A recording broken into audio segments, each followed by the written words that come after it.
В завершении выпуска 3 художественные школы Якутии договорились о сотрудничестве. Представители Чурапчинского и Инамского районов посетили на днях Покровск Хангаласского улуса.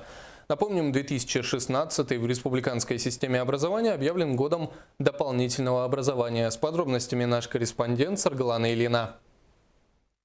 В художественной школе города Покровска открылась первая детская картинная галерея имени Галины Александровны Шелковниковой.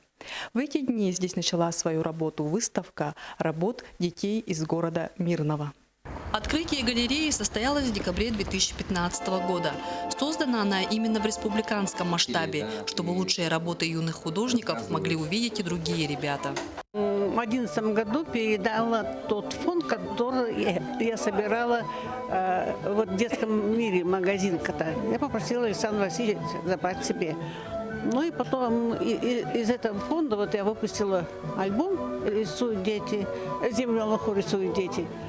Из этого фонда самые лучшие работы вошли туда. Как отметила Галина Александровна, школы города Покровска и Мирного отличаются высоким уровнем.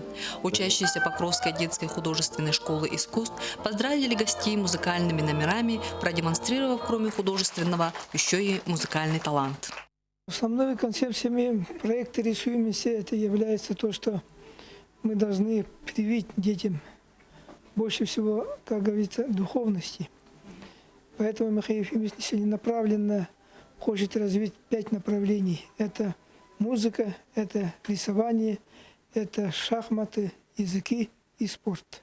Известно, что дополнительное образование играет немаловажную роль в становлении личности ребенка, зачастую является решающим фактором при выборе профессии.